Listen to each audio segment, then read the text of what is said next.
जय हिंद दोस्तों, मैं आशीष सर आपका हार्दिक स्वागत करता हूं द कैरियर पॉइंट के ऑफिशियल यूट्यूब चैनल पे। दोस्तों कैसे हैं आप? उम्मीद है अच्छे होंगे, स्वस्थ होंगे, जिंदाबाद होंगे। और दोस्तों आप लोगों को पता ही होगा कि मैं आप लोगों के लिए बना रहा हूं हिंदी का एक बहुत ही प्यारा सा सीरीज जो कि आपको यूपी पुलिस के एग्जाम में बड़ी ही सहायता करने वाला है। दोस्तों इस सीरीज में मैंने वर्णमाला का वीडियो डाला था जिसको बहुत सारे बच्चों ने देखा। अब मैं अगली कड़ी में पहुंचा हूं और चैप्टर है संज्ञा। इस वीडियो को देखिएगा, संज्ञा को समझिएगा और फिर मुझे बताइएगा क्या ऐसा वीडियो YouTube पे है? पूरे YouTube पे नहीं मिलेगा। ध्यानपूर्वक इसकी गहराई को समझिएगा, ट्रिक को समझिएगा, कॉन्सेप्ट को समझिएगा और फिर बताइएगा कि कैसा लगा वीडियो। कमेंट जरूर करिएगा। आइए देखते हैं संज्ञा। संज्ञा का शाब्दिक अर्थ होता है नाम। संज्ञा का मतलब होता है नाम। अगर इस दुनिया में किसी भी व्यक्ति, वस्तु, स्थान का नाम है तो वो क्या है? संज्ञा है। और संज्ञा सम और ज्ञा नामक दो शब्दों से मिलकर बना है। संज्ञा कितने शब्दों से मिलकर बना है? दो शब्द, सम और ज्ञा। सम और ज्ञा से मिला संज्ञा। और संज्ञा का शाब्दिक अर्थ होता है सम्यक ज्ञान कराने वाला, यानी संपूर्ण जानकारी देने वाला। एक नाम ही तो है जो कि जानकारी देता है, संपूर्ण जानकारी देता है। जैसे पंखा, पंखा कहते हैं तीन नैना हमारे आंखों में घूमने लगा और हमें हवा मिलने लगा, तो इसको हम लोग क्या कहेंगे? संज्ञा है। इस दुनिया में कुछ भी, अगर लोटा, गिलास, अगर कहें कुर्सी, चेयर, कुछ भी कह दें, वो सारी की सारी वस्तुएं क्या है? संज्ञा है। संज्ञा कितने प्रकार की होती है? तो संज्ञा 5 प्रकार की होती है। एक है जातिवाचक संज्ञा, व्यक्तिवाचक संज्ञा, भाववाचक संज्ञा, समूहवाचक संज्ञा और द्रव्यवाचक संज्ञा। लेकिन बाबू यहाँ पे दिक्कत होता है कि जब पूछ दे मुख्य रूप से संज्ञा कितने प्रकार की होती है, रचना के आधार पर संज्ञा, व्युत्पत्ति के आधार पर संज्ञा कितने प्रकार की होती है, जब ऐसे करके पूछेगा तो आपको बताना कि संज्ञा 3 प्रकार की होती है। जातिवाचक संज्ञा, व्यक्तिवाचक संज्ञा, भाववाचक संज्ञा। और जातिवाचक संज्ञा के अंतर्गत हम लोग पढ़ते हैं समूहवाचक संज्ञा और द्रव्यवाचक संज्ञा। मतलब समूहवाचक संज्ञा और द्रव्यवाचक संज्ञा किसका भाग है? जातिवाचक संज्ञा का भाग है। तो संज्ञा कितने प्रकार की होती है? 5 प्रकार की। रचना के आधार पर संज्ञा कितने प्रकार की होती है? 3 प्रकार। व्युत्पत्ति के आधार पर 3 प्रकार। अगर पूछे मुख्य रूप से 3 प्रकार। संज्ञा कितने प्रकार? 5 प्रकार। आइए देखते हैं संज्ञा के कितने भेद होते हैं। तो संज्ञा के 5 भेद होते हैं। जैसे प्रश्न पूछा जाएगा वैसे उत्तर दीजिएगा। संज्ञा एक विकारी शब्द है। विकारी कहने का मतलब है जिसमें लिंग, वचन, कारक, विभक्ति के आधार पे परिवर्तन होता है। जैसे लड़का, लड़का का अगर मैं वचन बदलूं, लड़का एक वचन में है, अगर बहुवचन में मैं इसको लिखूं लड़के, तो बहुवचन में देखते हैं तो ये लड़के मतलब ढेर सारे लड़के। लड़का में परिवर्तन हुआ, लिंग संबंधी परिवर्तन करूं, लड़का को लड़की, तो बदलाव हो रहा है इस शब्द में। जो शब्द बदलते हैं उनको हम लोग कहते हैं विकारी और जो नहीं बदलते हैं उसको कहते हैं अविकारी। अर्थात संज्ञा क्या है? एक विकारी शब्द है। आगे देखते हैं किसी प्राणी, वस्तु, स्थान, द्रव्य, भाव इत्यादि का बोध कराने वाले शब्दों को संज्ञा कहते हैं। Noun is the name of person, place और थिंग्स। बचपन में याद किया था ना, किसी व्यक्ति, वस्तु, स्थान के नाम को संज्ञा कहते हैं। 2 शब्दावलियां बाद में जाके जुड़ गई, द्रव्य और भाव। मैंने आपको शुरू में ही बताया संज्ञा सम और ज्ञा नामक 2 शब्दों से मिलकर बनी है, जिससे बना संज्ञा। और संज्ञा का शाब्दिक अर्थ होता है ठीक पहचान या सम्यक ज्ञान। जैसे राम एक बुद्धिमान लड़का है। राम एक बुद्धिमान लड़का है, तो राम में कौन सा संज्ञा होगा?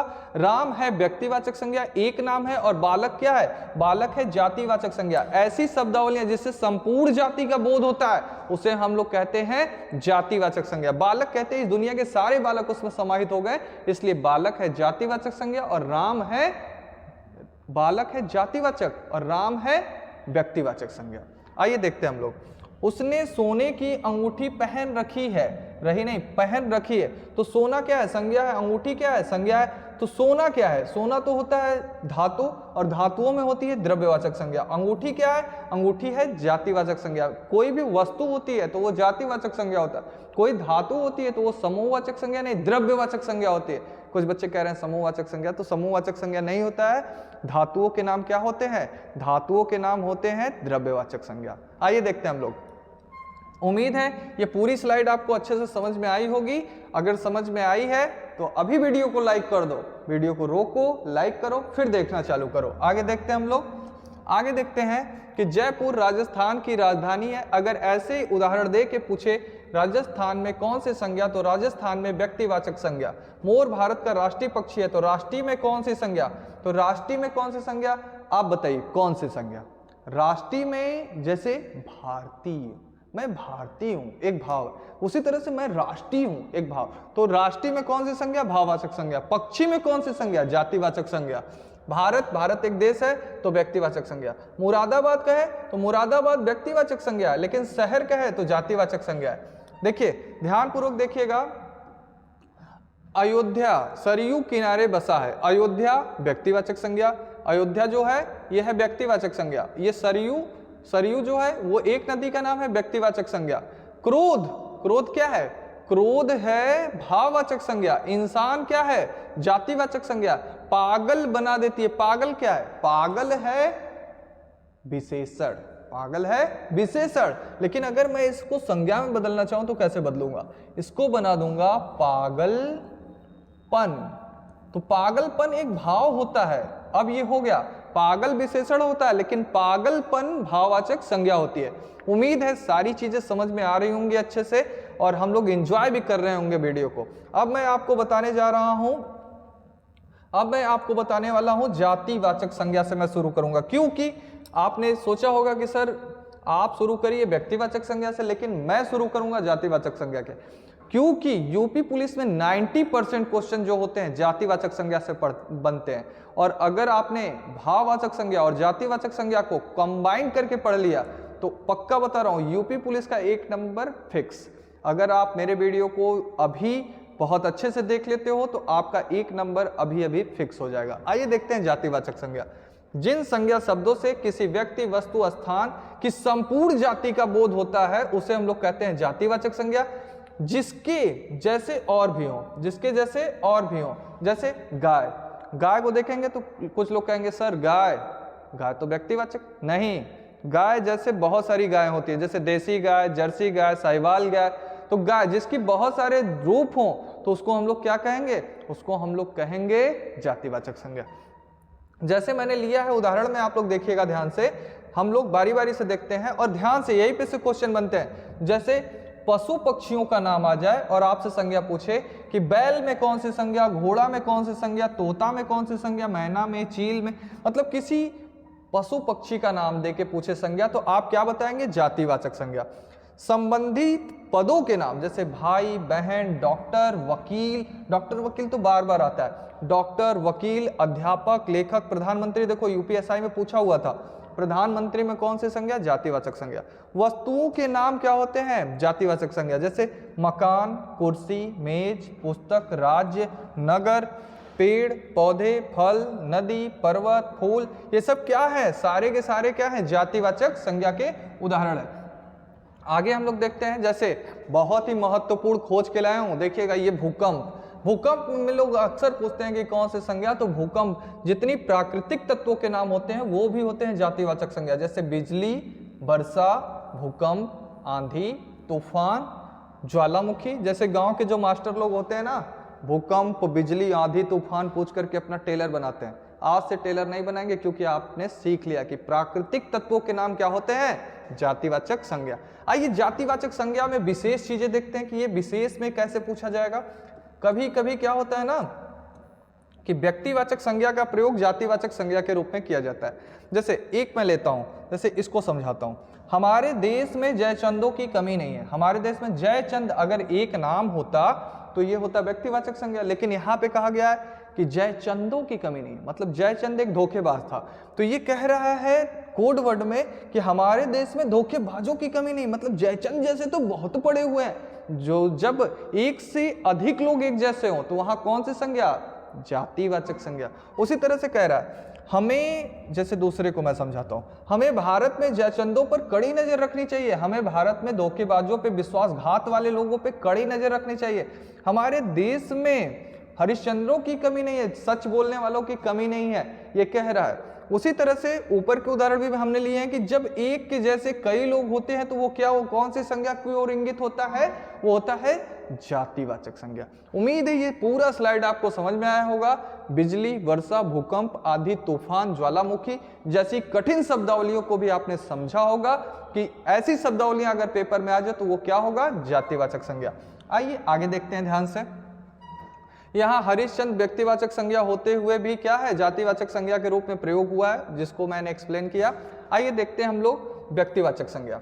जो शब्द किसी स्थान, व्यक्ति, वस्तु आदि के नाम का बोध कराते हैं, किसी व्यक्ति, वस्तु, स्थान के एक संख्या में होने का बोध कराते हैं, उसे हम लोग कहते हैं व्यक्तिवाचक संज्ञा। अगर वो अकेला है तो व्यक्तिवाचक संज्ञा, अगर वो असंख्य है, गिना नहीं जा सकता, जातिवाचक संज्ञा, एक से ज्यादा है, गिना जा सकता है लेकिन असंख्य नहीं है, समूहवाचक संज्ञा। जैसे देखिए व्यक्तिवाचक संज्ञा का क्या उदाहरण लिया हूं मैं, ट्रिक है, जो दुनिया में अकेला है, संख्या में कितना है, एक है, जो संख्या में एक है वो क्या है, व्यक्तिवाचक संज्ञा है। आइए आगे देखते हैं हम लोग ध्यान से, आगे देखते हैं। जैसे देश का नाम दे दे भारत, श्रीलंका, जापान, भूटान, चीन, ये सारे एक देश का नाम देगा तो वो क्या हो जाएगा, व्यक्तिवाचक संज्ञा। उसी तरह से नदियों के एक नदी के नाम को दे दे, गंगा, यमुना, कृष्णा, कावेरी, तो वो क्या हो जाएगा, व्यक्तिवाचक संज्ञा। जैसे व्यक्तियों के नाम राम, कृष्ण, सीता, कुछ भी कह दे, एक व्यक्ति का नाम लेगा तो वो क्या हो जाएगा, व्यक्तिवाचक संज्ञा। उसी तरह से रामायण, पद्मावत, महाभारत, ये सब एक एक ग्रंथों का नाम लेगा तो वहां कौन सी संज्ञा, सोम, मंगल, बुध, बृहस्पति। कहने का मतलब एक दिन का भी नाम लेगा, एक संख्या में एक अगर कोई चीज है तो वो व्यक्तिवाचक संज्ञा। आगे देखते हैं हम लोग। कभी कभी हमारे देश में शहरों के नाम भी ले ले, लखनऊ, गोरखपुर, आगरा, ग्वालियर, ये सब व्यक्तिवाचक संज्ञा। समाचार पत्रों के नाम, हिंदुस्तान टाइम्स, दैनिक जागरण, एक पेपर है ना दैनिक जागरण, अगर एक साथ कहे न्यूज पेपर, जातिवाचक संज्ञा, अगर कहे दैनिक जागरण तो क्या है, व्यक्तिवाचक संज्ञा। आगे देखते हैं हम लोग। पंडित जी, देखिए ये विशेष चीजें हैं, इसको ध्यान से समझ लीजिएगा, ये दरोगा जैसे एग्जामों में काफी पूछा जाता है, लेकिन पुलिस में भी आ जाए ऐसा उम्मीद करते हैं हम, आ जाएगा तो आप उड़ा दीजिएगा। जैसे पंडित जी देश के लिए कई बार जेल गए, पंडित जी एक जाति है, पंडित जी बहुत सारे हैं हमारे देश में, लेकिन यहाँ पे पंडित जी, नेताजी, पंडित जवाहरलाल नेहरू जी के बारे में बात हो रही है। पंडित जवाहरलाल नेहरू बहुत बहुत बार, पंडित जवाहरलाल नेहरू हमारे देश में कई बार जेल गए। उसी तरह से गांधी जी ने देश के लिए अपना तन मन धन लगा दिया। गांधी जी का यहाँ पे लिखा हुआ है महात्मा गांधी, गांधी तो बहुत सारे लोग हैं, लेकिन यहाँ पे गांधी जी का इंगित किया गया, इस जाति को लेकर के व्यक्ति की ओर इंगित किया गया है, यहाँ पे होगा महात्मा गांधी, एक व्यक्ति के बारे में गांधी जी लिखा हुआ है। जब कोई शब्द हो जातिवाचक का यूज हो व्यक्तिवाचक में और पूछे कि दिए गए उदाहरण में गांधी जी क्या होगा, कौन सी संज्ञा होगी, तो आप यहाँ पे बताएंगे कि गांधी जी में होगा व्यक्तिवाचक संज्ञा, गलत मत करिए, व्यक्तिवाचक संज्ञा। पंडित जी में क्या होगा, व्यक्तिवाचक संज्ञा। शब्दावली है जातिवाचक संज्ञा की, लेकिन यूज हुए हैं किसमें, व्यक्तिवाचक संज्ञा में। आगे देखते हैं हम लोग ध्यान से इस चीजों को। जैसे भाववाचक संज्ञा, जो भाववाचक संज्ञा होती है, जिन शब्दों से किसी भाव, दशा, गुण आदि का बोध होता है उसे हम लोग क्या कहते हैं, भाववाचक संज्ञा कहते हैं। जैसे भाव क्या है, ईमानदारी का भाव, पाप का भाव, पुण्य का भाव, बेईमानी का भाव, ये सब भाववाचक संज्ञा हैं। आगे देखते हैं हम लोग कि भाववाचक संज्ञा की गणना नहीं की जा सकती। क्या प्यार की गणना की जा सकती है, प्यार भी क्या एक भाव है, आई हेट यू, मतलब घृणा का क्या है, भाव है। तो हम कह रहे हैं कि ईमानदारी को नहीं गिना जा सकता, प्यार को नहीं गिना जा सकता है, मतलब भावनाओं को कभी गिना नहीं जा सकता है। भाववाचक संज्ञा का निर्माण 5 प्रकार से किया जाता है। जैसे मैं आपको एक लाइन में बताता हूं, इस बारे में अगर आपने दिमाग में बैठा लिया तो 5 प्रकार का 50 प्रकार रहे तो भी उड़ा दोगे। जैसे मैं आपको बताता हूं, जैसे लिख से क्या मैंने बनाया, लिखना, तो लिख में क्या जुड़ा, ना जुड़ा पीछे जो शब्द जुड़ते हैं उसको कहते हैं प्रत्यय। अगर किसी मूल शब्द में कोई प्रत्यय जुड़ जाए तो वो सदैव बनता है क्या, भाववाचक संज्ञा। जैसे मित्र, अगर मैं भाववाचक संज्ञा बनाऊं, मित्रता, ता जोड़ दिया ना। ऐसी शब्दावलियां जब आपको देखे कि उसमें पीछे कोई प्रत्यय जुड़ा हो, वो सदैव क्या है, भाववाचक संज्ञा।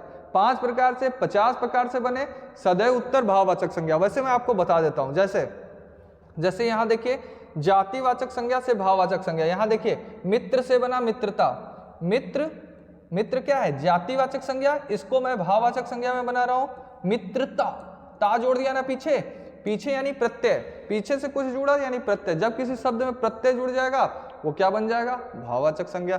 देखिएगा, मित्र से मित्रता, मानव से मानवता, लड़का से लड़कपन, बूढ़ा से बूढ़ापा, ये सब क्या है, भाववाचक संज्ञा है। आगे देखते हैं, बस याद रखना है प्रत्यय, जैसे लिखावट, बनावट, लिखावट पिछले बार पेपर में आया था, लिखना पढ़ना उसके पहले पेपर में आया था, ये सब भाववाचक संज्ञा है। भूकंप जातिवाचक संज्ञा है, कुर्सी जातिवाचक संज्ञा है, आम जातिवाचक संज्ञा है, गंगा व्यक्तिवाचक संज्ञा है, रामायण व्यक्तिवाचक संज्ञा है। सब मैंने आपको बताया है, ध्यान दीजिए। आगे देखिए, सर्वनाम से भाववाचक संज्ञा जैसे अपना, अपना में जोड़ दिया पन तो बन गया अपनापन, मम, मम में जोड़ दिया ममत्व, निज में जोड़ दिया निजत्व। समझ में आ रहा है ना, पीछे अगर कुछ जुड़ा तो वो भाववाचक संज्ञा। विशेषण से जैसे मीठा से बना दीजिए मिठास, आस प्रत्यय, सुंदर से बना दीजिए सुंदरता, भोला से बना दीजिए भोलापन। कहने का मतलब है जब कभी भी आपको प्रत्यय जुड़ा हुआ शब्द दिखाई दे, जैसे क्रिया से भाववाचक संज्ञा बनाना है तो लिख में क्या जोड़ दीजिए ना, लिखना, पढ़ में क्या जोड़ दीजिए पढ़ना, तो ये क्या हो जाएगा। कहने का मतलब क्रिया से भाववाचक संज्ञा भी बनाई जा सकती है। आगे देखते हैं हम लोग ध्यानपूर्वक समूहवाचक संज्ञा। इसको देखिएगा, ये भी इंपॉर्टेंट है आपके लिए। जिन संज्ञा शब्दों से एक ही जाति की वस्तुओं के समूह का बोध होता है उसे हम लोग समूहवाचक संज्ञा कहते हैं। जैसे परिवार में सदस्यों का समूह, एक से ज्यादा होंगे, अनंत से कम होंगे, गिना जा सकता है। तो परिवार के लोगों का समूह है ना, संघ के लोगों का समूह, सेना में समूह, झुंड में समूह, कक्षा में समूह, सभा में, पुलिस, समिति, एक से अधिक जैसे टीम 11 खिलाड़ियों का समूह। कहने का मतलब एक से ज्यादा हो, अनंत से कम हो, काउंटेबल हो, गिना जा सके, उसे हम लोग क्या कहते हैं समूहवाचक संज्ञा। जैसे ये वस्तुओं के नाम में भी समूह देखने को मिलता है, जैसे फूलों का गुलदस्ता, श्रृंखला, गट्ठर, दर्जन, ये सब क्या है समूहवाचक संज्ञा के उदाहरण है। पेपर में आए 2 दर्जन और दर्जन के लिए नीचे लगा दे अंडरलाइन, पूछे कौन सी संज्ञा, तो समूहवाचक संज्ञा। आगे देखते हैं हम लोग, आगे देखते हैं द्रव्यवाचक संज्ञा। ध्यान से देखिएगा इसको, बड़ा ही ध्यान से। जैसे द्रव्य, द्रव्य कहने का मतलब है द्रव्य की 3 अवस्थाएं होती हैं, एक होता है ठोस, एक होता है द्रव, एक होता है गैस। ठोस, द्रव, गैस, 3 अवस्थाएं होती हैं। ये द्रव नहीं है, द्रव्यवाचक संज्ञा तीनों अवस्थाओं की बात करता है। जिन संज्ञा शब्दों से ऐसे पदार्थ या द्रव्य का बोध होता है जिसे हम माप तौल सकते हैं, इनको हम लोग माप तौल सकते हैं।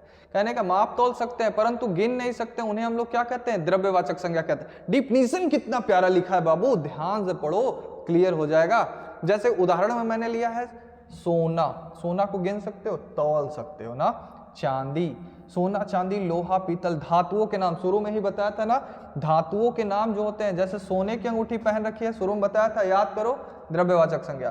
पीतल, पीतल क्या है द्रव्यवाचक संज्ञा है। दूध, दही, घी, तेल, पानी, पेट्रोल, ये तो लिक्विड है, आपको समझ में आ रहा होगा, डीजल, ये सब तो आंख बंद करके आप बता दोगे कि द्रव्यवाचक संज्ञा है। देखो मैंने संज्ञा को बहुत विस्तृत तरीके से एक्सप्लेन करके पढ़ाया है आप लोगों को।